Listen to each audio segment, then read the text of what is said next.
What's going on, team? Welcome back along to the most popular Super Rugby preview show on the internet. It is the Super Rugby preview on the crib. We are back for round number 4 of the competition. Some facts we state may not be true. We've got a special guest for today's video as well, and it is a man you've seen once before. He's back after predicting the Australian Conference. Shane, our regular and resident specialist Australian. How are you going?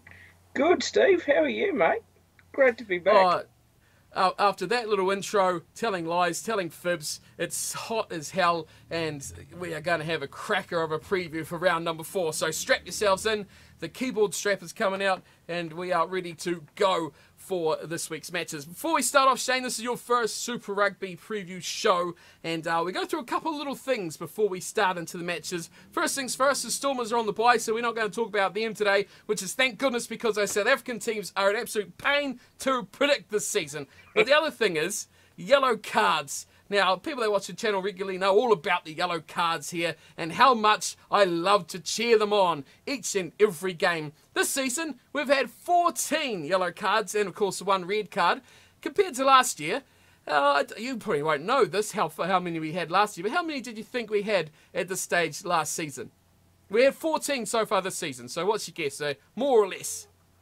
I think it would be on about par, because I think about round 6 last year there was something like 24 yellows handed out, if I can remember correctly. So an average of almost 5 a week to start, so the referees, they're getting into it. You're not far wrong, you're not far wrong. 14 so far this season, of course. Last season, we were sitting on 18 after 3 rounds of the competition. So slightly higher, but we're catching up. We had a few of them last week, I mean, the last round. Remember, the Sharks definitely got kicked up the butt a few times, a few yellow cards. So that got the ticker counting up on the yellow card total. But the other thing we go through is, of course, SuperBru, which I just love to talk about this season because I'm still second. And you know what? It's time to put the yellow cap on. Mate, Shane's almost got a yellow cap as well. It never fits with headphones, but we like to wear it with pride. I'm second, and I've been second at the end of every round this season, so I am more than chuffed with how we're going. I can speak for the rest of them. Now, you guys have seen Brett Hartley. He's been on the channel last week. He was there. Where's he gone? Oh, he's doing well, but he's still 30th. Oh, poor old Brett. And we talked about the curse. We talked about the curse last week. Taz was on the channel once, and he has dropped from 1st place all the way down to 6th. So, Shane, your picks aren't going to go too well after this because this is the cursed channel. Paul, you know Paul, the guy behind the driving wheel. Where is he sitting? Let me consult the list. Oh, 49th. 49th. Shane, you don't take part in SuperBru, which is probably good for your confidence. But your picks, you're still making predictions. How have they gone for you this season? Well, the first and foremost, Steve, I'm an Australian, so I think this is the only yellow cap you'll see me wearing. It's just as frustrating as picking some Super Rugby results. So I certainly didn't get the Sunwolves last week, and I certainly didn't get the Rebels, believe it or not. I tipped the Highlanders for an upset there in Melbourne last week. So I think a couple of results aren't going my way. And the South African derbies, and they are very, very hard to predict, aren't they? It's all over the shop.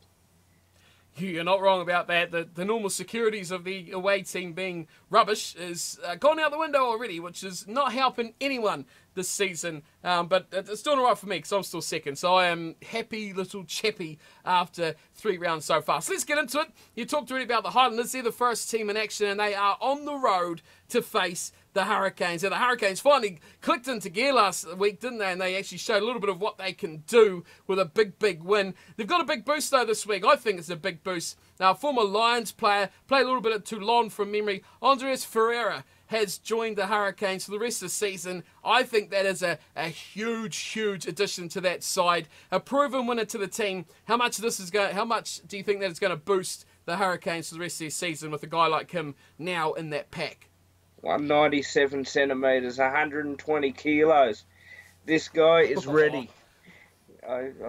You know, if I've got the statistics right, you know, he's almost like the Yeti from that game Ski Free. He's going to run through and destroy players all over the ground. And it sounds like a really big coup because they have talked this up all week. That's amazing. I remember Ski Free. Oh, that was an absolute pain of a game. Oh, the Yeti. Oh, who can't remember the Yeti? I'm showing my age. I'm looking forward to seeing this dude have a real crack. He's got plenty of experience, and he's got a resume of playing around the place. So let's get him in there and let's get him running over players.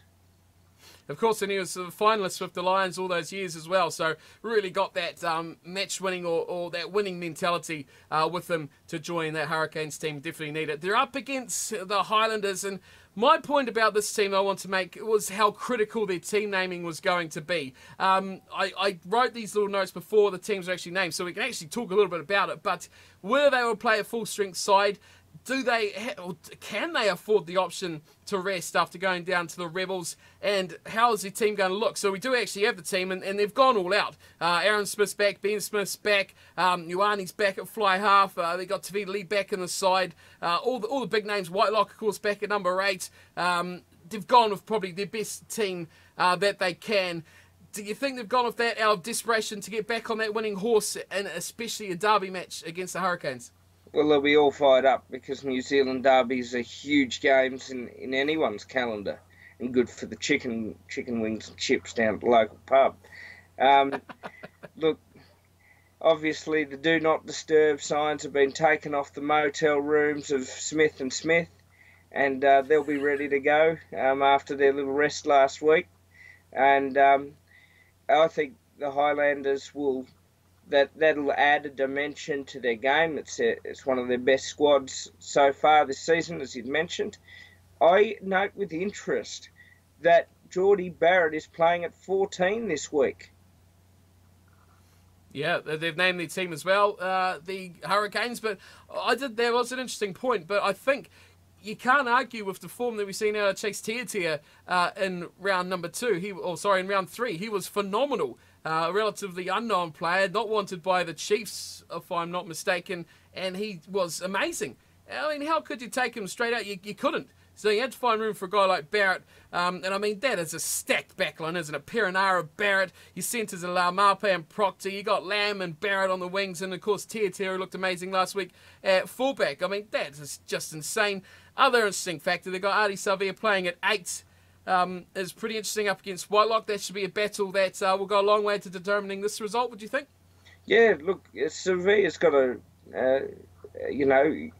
one of those players, a lot of work rate, a lot of effort. So Whitelock is the same. With all New Zealand back rowers, they're like the Energizer battery. They've still got 100% energy after the 80th minute. So,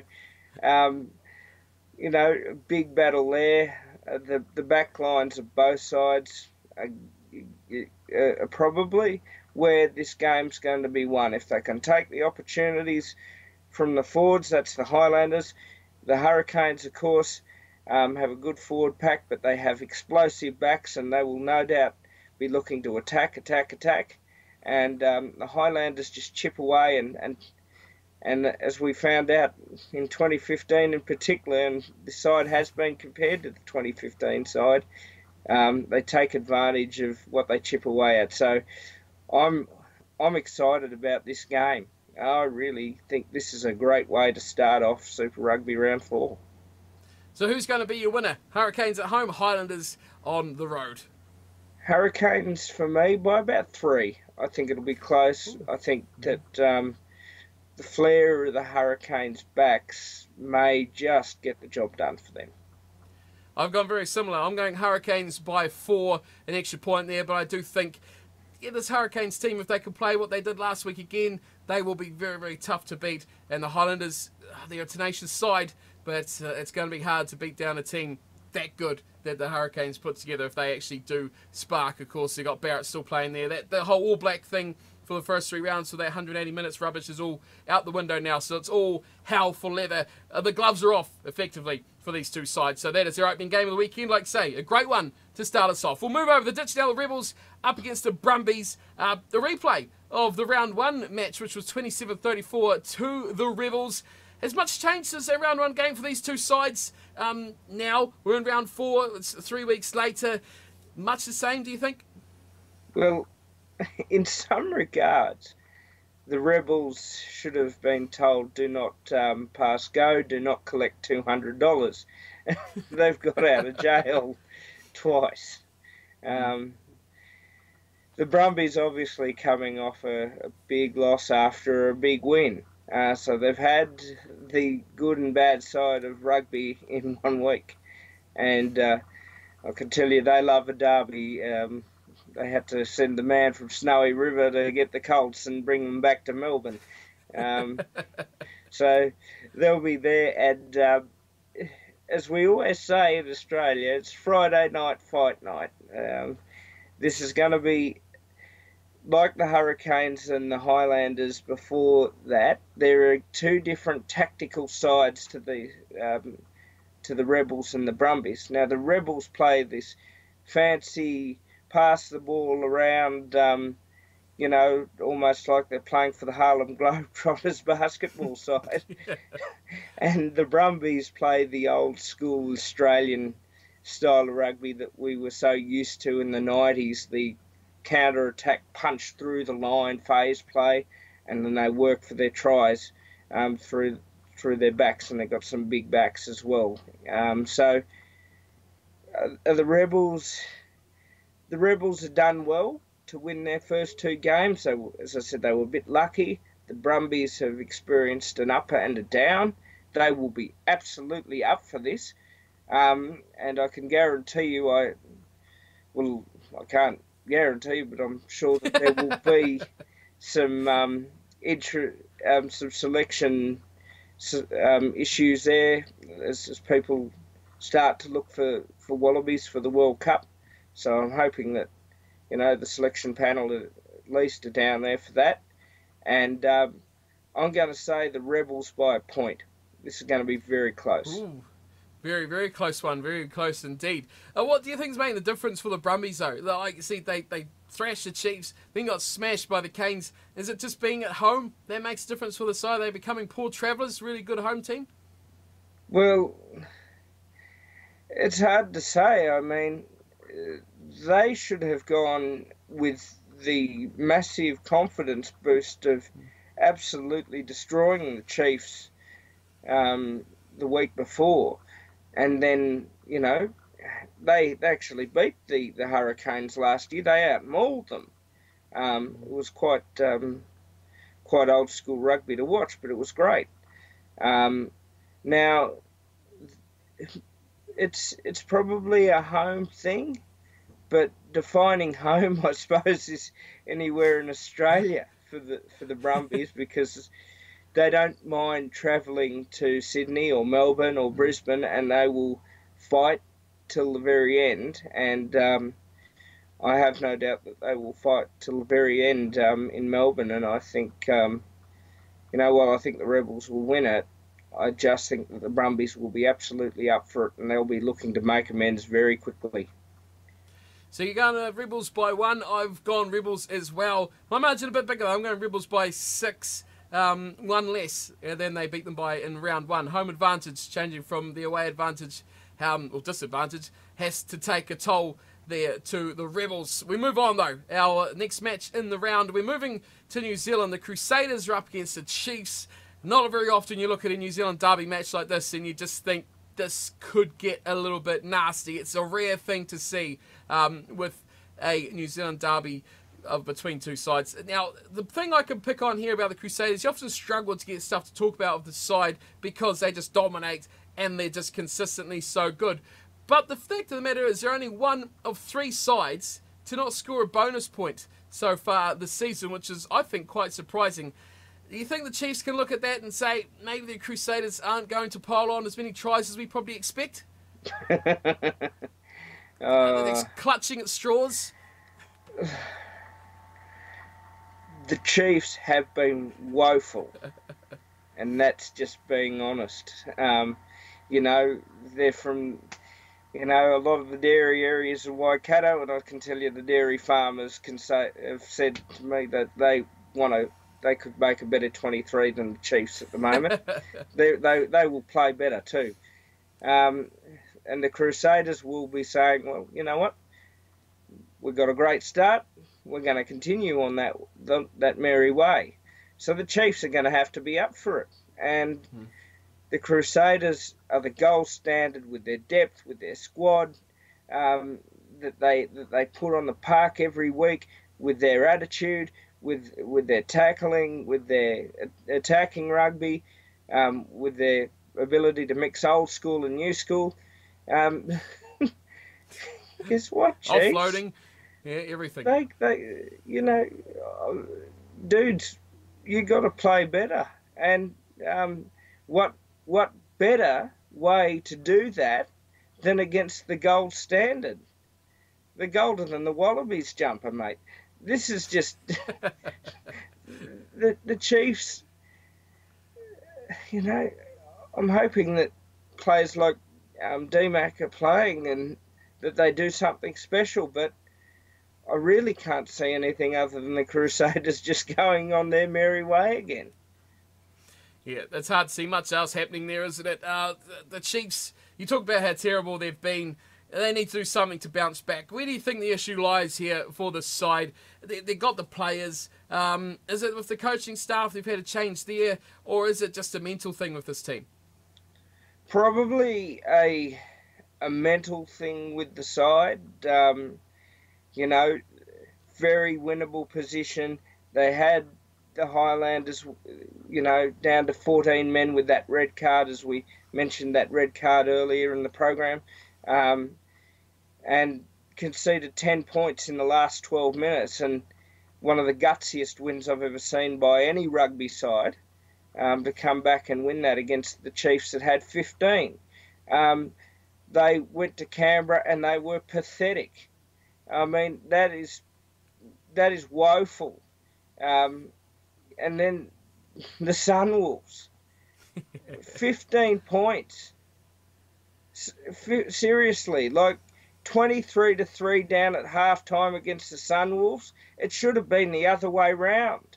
And I think that I don't know what it is.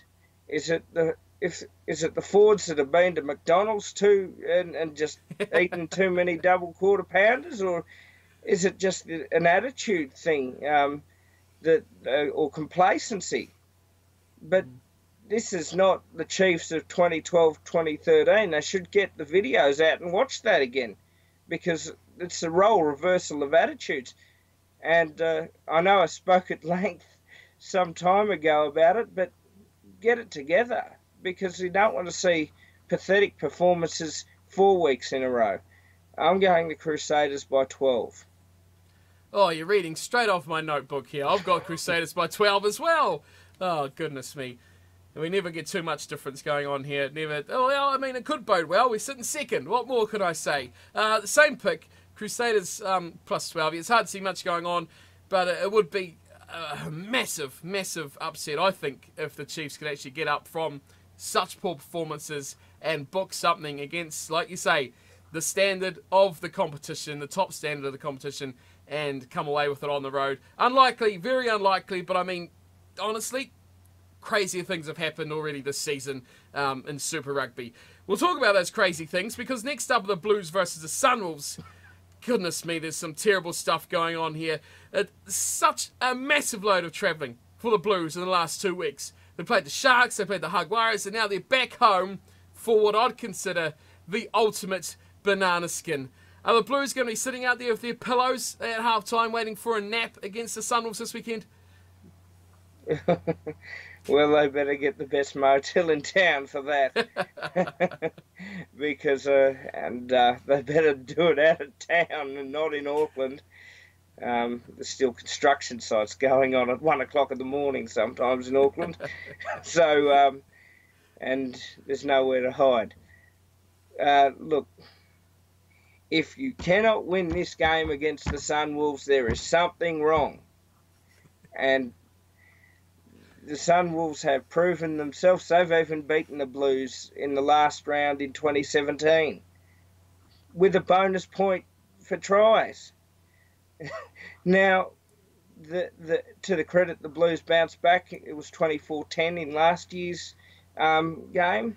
So it's one apiece. It's almost like a tiebreaker. So if the Blues, keep developing these young fellas that are coming through and playing pretty well, and there was a young fella, Tom Robertson, and things like that, and they keep building on those positives, for goodness sakes, get your backs attacking. Play attacking rugby. Here's a good chance against the Sunwolves. Because I guarantee you that if the Sunwolves can beat the Chiefs, they can beat the Blues, and they will turn up and play attacking rugby. And by the way, Blues, your forwards had better be fit, because they're going to play at a fast line speed. It's faster than a Ferrari, going around and doing laps in Sao Paulo or what have you. So, you know what? I'm going to go with a lot of pundits here and tip, and I'll tip the. I think an upset's on the cards. I really do. Yeah, you look at the recent form, what they did against the Waratahs, just missing out on that win. Then, of course, beating the Chiefs in their home stadium in Waikato. Is it fair to say, you've kind of touched on a little bit, but for the first time in history, that the Sunwolves could actually be a favourite for a game? Yeah. Good on them. Yeah. This is the work of Jamie Joseph and Tony Brown. This is what they have done in the last couple of years by coaching these boys, by teaching these boys to be confident in themselves and believe in themselves. Now, this side is not going to probably beat the Crusaders. But, this side is knocking off New Zealand sides, and they have done it twice in the last couple of years. And they go in here, I think, favourites. And you know what? As much as I'd like the Blues to win and start off their season a bit, if the Sunwolves win, I'd be none more excited. Because, and I'd say, well done, you've deserved it. You've actually created some real competition now, and people aren't going to be taking you lightly into the future. Yeah, and the way they played against the Chiefs, if they do that again, they will deserve it. Because they have, I just about would consider him a master pivot at number 10. He has grown his game brilliantly. Hayden Parker, I'm talking about, over the last 2 seasons, and he is a guy that can control a game now. He's learned of some fantastic players. He's grown with some fantastic players, and now he's the leader. And he's the guy that is carrying this team, and I think he is monumentally key for the Sunwolves side. You talk about their defence, their structures, that sort of stuff. Yep, they're going to bring that. They're going to bring that every day. But they've got key guys now. They've got Parkers. They've got the Van den Heevers. They've got the Littles, especially that back line that can create and that can make opportunities. And they've got a forward pack that actually holds its own around the field, which is massive. I'm going for the Sunwolves as well. I'm jumping on the Sunwolves train, and I've got them winning this one by 4. How much are you going by? You jumping on the Sunwolves train too? By 2. By 2. I really would like to see the Blues win this, not because of Australia-New Zealand bias or anything like that, but as I said before, if this side can beat the Chiefs, they can beat the Blues, and I'm really excited about the potential that these boys are bringing, and they are doing not only themselves proud, but they are doing Japanese rugby proud, and so it should be hopefully a good game.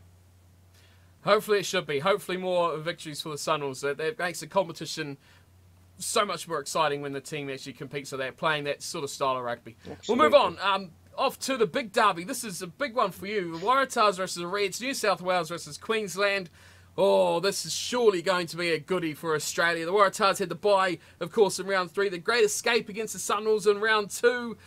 Can we really judge these Waratahs yet? Have we seen enough from what they can do to really get a good bearing on how good this Waratahs side is? Well, the big test will be on Saturday night. This game, and people say, you know, beating New Zealand sides are important, beating South Africa, beating the Huaras, beating the Sunwolves, whatever. Well, try beating the Reds, or the Reds beating the Waratahs. This is our night. Now I sound excited, because I genuinely am. The workers are having a barbecue. Everyone's coming along. The kangaroos, the emus, you know, snakes, scrub pythons, they'll all be there, because this is Australian rugby's night of nights. And I've got to tell you, Steve, the Waratahs will be up for it. The Reds will be hopefully up for it. I think Brad Thorne will fire them up at training. You know, I don't care if Akadaka's playing in the background while they're training. This is our night, and the Waratahs, well, they got to improve from that, you know, very lucky performance in Japan. They were very lucky to get away with a 1-point win there. It was only an offside that saved them, and Carmichael Hutter, a former Queenslander himself, nearly charged down the ball, so which put pressure on that kick. So, you know, as an Australian rather than a Reds fan speaking here, you want to see everybody that is worth their weight for the World Cup absolutely on fire. The last game these two played was 52-41 to the Waratahs. It was a try fest. Balls going inside, balls going outside, try here, try there. The forwards on fire, you know, and the fans, they were really into it. So it'll be a test for the Reds, because they've lost the last 9 derbies against the Tars. So it'll be up to them to perform to a better standard than what they did against the Crusaders. And for the Waratahs, they're just going to have to go out there and prove a point, because they haven't been great so far. Well, you've taken it all away. I was going to ask you what it meant for the fans to have this match between Queensland and New South Wales, but you answered that perfectly for me, and I'm just going to leave that one right there. We hate New South Wales. So I'm going to be horribly disappointed if you're not going the Reds. I Oh, no. I am, because I believe in them. And I believe in this young forward pack, and I believe in what Samu Karevi's doing, leading them as captain. It's like the previous Australian derby. I'm going to say there's only going to be about a point in it. Well, I'm agreeing with you. I think the Reds have been probably the most impressive side to not actually have a win yet, which isn't saying much when you compare to the Chiefs and the Blues and the likes, but I think they've been pretty good, and their performances you can watch and say they played pretty well, they were unlucky. So I'm siding with the Reds. I want to see an upset. Well, will it be an upset? I'm not sure. I'm going for the away team anyway. I'm going the Reds by 2. It's going to be a close one, I agree with you, and hopefully we can come out on the right side of that one. So we'll move on from the big derby. We'll go over to South Africa, where it's a rematch, another rematch of round 1, where the Lions actually learnt to play in Argentina and picked up a professional win against the Jaguares. Now they're at home against the same side, and the Lions have got troubles. They're bottom of the South African table. I think it's a shock to see them there, given the state of that team and where we are in the competition already. They've got problems. Discipline, gifting kicks to guys, or giving penalties that guys can kick from miles away. They have issues that they need to sort out. Can they fix this before the Jaguares come knocking? Well, they're going to have to, in front of a big Johannesburg crowd. So the fans are going to be out. They're going to have to be out. It's a battle of the cats, the big cats. Oh. And look, the Hawaris struggle in South Africa, so here's the Lions' opportunity to take something back and prove what they did in round one. I'm going to tip them. I think you've got two great forward packs. You've got two great back lines. If Moyano gets going from 0 to 100 in 2 seconds, look out. Orlando as well. Prius Vanilla is really improving as a 10. So, and they're not missing Ledesma as coach. They're not, they're filling in the void that Sanchez had. And so this is an intriguing clash. I hope that it's disappointing that the team sheets aren't out yet, so we don't know who's in and who's out to make a full judgment. But I'm going to go the Lions at home by 3. I think that they'll bounce back, and they're going to have to. I think the Hawaris will play some really good rugby. You're saying that's a big game for the Lions. This is a huge game, though, for the Jaguars. They're in a really good position early on in the season in the South African table. The Derby games, they're massive for them. They can prove here, if they can do this, that they can be a real contender this season. But you look at the fixtures list so far. They've played their opening 3 games at home. Travel, though, has to be their Achilles heel. And South Africa's where they struggled. They dropped games late in the season last year, particularly the Bulls when they had a good lead early, and then I think it was 40-27 for memory at full time, and they missed out on a bonus point at the end of that game. So, look, momentum is either a good thing or it can be stopped. And if they can prove and play the rugby that they played in the last couple of weeks and come out with a win in Johannesburg, then South Africa is no longer an obstacle.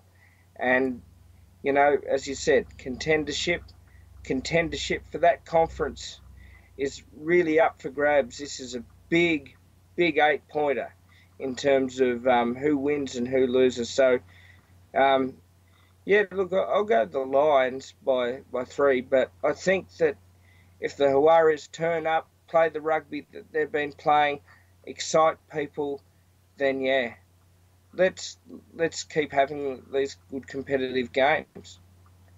I'm agreeing with you. I'm going the Lions as well. I'm going the Lions by 5. I just think travel, like you say, is a big obstacle for the Jaguars, but I would love to see them get up and actually be a contender for this South African division, which would be just fantastic. Just like the Sunwolves, competitive rugby is what we all want to see. We'll crack into the final game of the round. It's the Bulls versus the Sharks. Now, I'd never backed the Bulls on the road. I haven't for quite some time. But how about how this team has started off? The only time they've lost is to the Jaguars in the rain. The conditions, though, a side that suits these dry conditions. If it's dry, do you think this team is going to be pretty much hard to beat? Well, home games are a key in South Africa, aren't they? And the Bulls are at home, obviously, I'm assuming. Yes, they are. I forgot to check that last part. Home and away, obviously. So here we go, the Battle of the Maulers. I'm intrigued. Obviously, the Stormers beat the Sharks last week, so the Sharks are coming off a loss after their excellent start. The Bulls are bounced back with a win. Dissimilar sides. The Bulls with their bigger pack, some very, agile, hard running backs.